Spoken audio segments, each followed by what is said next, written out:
Hello everybody, Raspberry Barrel here, and now we'll be reading Jig 0109's History of Mewni Biography, The Mewnipendence. Please forgive me if I stutter, hesitate, or mispronounce anything, and let's get right into it. The Mewnipendence. Children's books failed miserably in trying to put the Mewmans as victims of the monsters, and ended up giving the opposite effect. I will bring a detailed, but not tiresome, account of what really happened, and how this conflict originated from a lack of communication. It's wise that the BM before Mewnipendence and AM after Mewnipendence is far from precise. The Mewnipendence led by Urena didn't happen in a single day. It was 5 years of conflict until the Mewnion's victory came. Still, the settlement of Mewni wasn't large enough to be called a kingdom. It contends also that Urena was already referred to as Queen Butterfly in 2 years before the end of the war, even though a coronation ceremony was held only after the conflict. All these facts make it impossible to determine a precise date for the end of the conflict. By general consensus, it was decided that the Urena's 19th year, the age with which she was crowned, would be redefined as year 1 after Mewnipendence. The history of Mewnipendence is strongly tied to the Urena's history, but the specific details of her life will remain in her personal chapter. However, what can't be left out when speaking of Mewnipendence is the fire of 5 p.m. A long time ago, the first settlers of Mewni arrived, a modest people with noble pursuits, life, liberty, and corn. The story begins more than a century ago, when a convoy of ships that left the capital of an ancient and powerful empire for a newly established colony in the west. During the first night of the voyage, the majority of the crew of servants rose against their masters in smaller numbers and took control of the ships in which they were transported. Knowing that they would be hunted, they diverted from their destinations and sailed west, seeking refuge as far as possible. The ships sailed for days until they reached a broken cliff by a narrow river that flowed into the sea. There they lurked, sailing north along the Mewni River, past the musty mountain caves and the forest of probable itchiness, searching for land and propitious for the only sustenance they carried, hundreds of sacks of corn kernel. Finally, after exhaustive search, the 13 ships, initially 20, 7 were lost, shipwrecked or diverted their course. With 1,500 peasants, arrived at the land mass surrounded by water and dense forest. It seemed that the now free peasants had finally found their place. The wood of the ships was already reused for the construction of their first houses. The first ears of corn began to grow on the ground, but then the free lands were revealed to be occupied by a race that had lived there for a long time, the monsters. But the wicked monsters rose up and attacked the innocent Mewmans to take back Mewni for themselves. The best known account is that the monsters tried to retake Mewni just for them, and this is not a lie, but also not the way many believe.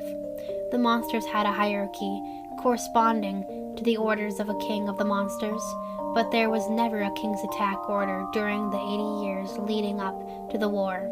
Such attacks were led by small groups of monsters who considered the Mewmans invaders to be driven out. They are only peasants, the monster king countered any ideal that could lead them to meaningless warfare. Families of weak and sick people are no threat if we leave them alone. The king was right. Unfortunately, many have the audition, but not everyone has the talent to listen. And those who still saw the Mewmans as invaders continued with sporadic attacks on the village, from depredations to looting and harvest theft. It's then that we come to the fateful year of 5 p.m., the attack of the distant monsters that night went out of their control, and it ended up causing a vast fire that destroyed dozens of houses, leaving several families without shelter and a girl without a family. She would flee to the forest and would return the next morning wielding a magical crystal with butterflies on her cheeks, and would find only a devastated village and its people hopeless. It was this vision that ignited within her heart the flame of the commitment to protect her people. And so she did, when new attacks arose in the following months, using the power of her newly formed magic wand. Compared to what is done today, Uranus' spells were basic and primitive, simple spells of attack and defense that allowed her to cope with the physical strength of the monsters. Urania came to be seen with admiration by her people, and gradually the image of protector was replaced by that of leadership. The people already called her the Queen Butterfly. This news spread as swiftly as it carried by the wind, and reached the ears of the monster society, and with them, of course, fear. If weak peasants were no threat to them, what about a girl with magical powers? If only this were the only concern of the Monster King. At the same time, the Mewmins grew in population and their lands expanded to the frontiers of monster dominance. Some frightened families were already moving into the darkest interiors of the forest. Many called for war, but the king was willing to find a peaceful solution. It was then that the King of Monsters decided to ride to the village of Mewni, accompanied by his entourage of 300 monsters. Despite his good intentions, it was not a smart decision. When the Mewmins saw 300 monsters marching toward them, all they thought was that they were on the attack. The monster entourage was met by a shower of arrows, one of which struck the Monster King mortally. It was from there that the events of the Mewnipendence passed on to the battlefields. A common misconception, often heard among the ignorant, is that Mewnipendence occurred in only one day and amounts to only the Great Monster Massacre.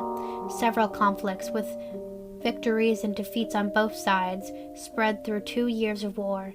Some of the notorious battles were the Fire of Cornfield, the Siege of Monster Temple, the glorious Battle of the White Peak, and the taking and resumption of Uranus Fort, being the only 2 of these cited in which the Mewmins were victorious. The Mewmins were losing. Scarce supplies and physical and numerical disadvantages presaged their impending defeat. The final battle would come one morning, a few days before Urania turned 19. A battalion of 10,000 monsters marched toward Mewni. Urania had ordered the construction of a set of palisades and other defenses in front of the line of infantry at dawn, separated only by the distance necessary for the passage of a man, aided by the work of the archers. This allowed her 2,500 soldiers to slaughter part of the monster army. But the defenses wouldn't last forever, and when the monsters broke them, the Mewmins could do little but die. Urania was filled with fear, and a desperate idea came to her mind. Her generals have long suggested that she use spells to improve the Mewmin soldiers, to turn the peasants into true knights, but Urania didn't have full confidence in her magical abilities, and rightfully so. It wasn't like levitating objects or firing bursts of energy. It was dealing with lives. She couldn't afford to lose her few men if she erred the spell. This concern, however, was no longer appropriate. If she didn't, they would lose. If she did and failed, they would lose too. Urania was willing to try, until I told her the only thing she needed to hear. Don't try, just do it. And she did. So the queen used her magic to turn the simple peasants into a fearsome army, and there was fighting. The simple peasants, weak and in smaller numbers, turned into a group of knights in console armor, mounted in unicorns and armed with blades of polished steel. The monsters, who had once ferociously advanced against the Mewmin troop, were now easily beaten. The great knights of Mewni advanced upon the monsters, sweeping half of their army like a river overflowed by a ferocious storm. It was up to the monsters just to run away, scared and defeated. What happened next was seen by many, and with some reason, a cruel act, even by the standards of war.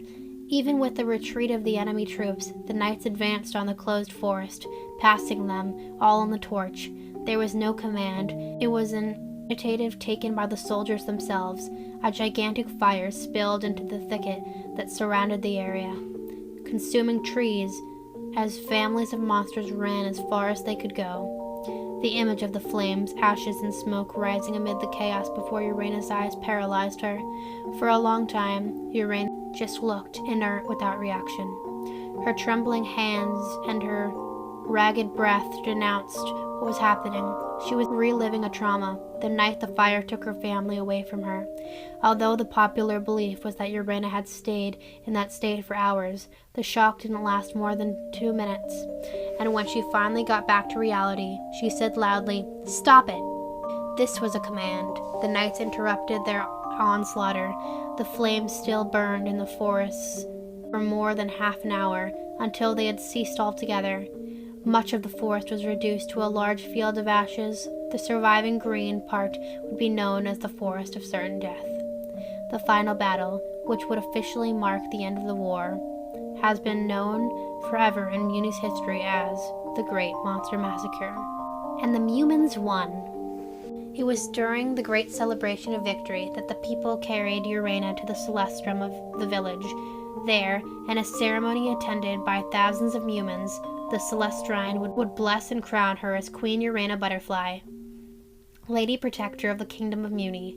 Many wondered where Urena would erect her new royal seat, but instead of erecting an entirely new construction, Urena surprised everyone by demonstrating that her humble traces of peasants still resided in her, and chose the fort of wood and earth which had been used in the war as headquarters. The fort would slowly grow over 4 generations until Hermra the Builder makes it into the castle we know today, and the village would grow around it, too slowly, until it became the city now known. And so, the Kingdom of the Butterfly, popularly known as the Kingdom of Mewni, was formed by the will and determination of Urena the First One. Thank you all for listening. I hope you've enjoyed this reading. Please go check out Jig0109 on Deviantart. And please recommend anything else we can read while we wait for Vesper's biography to come out. Thank you, and have a good day. Goodbye.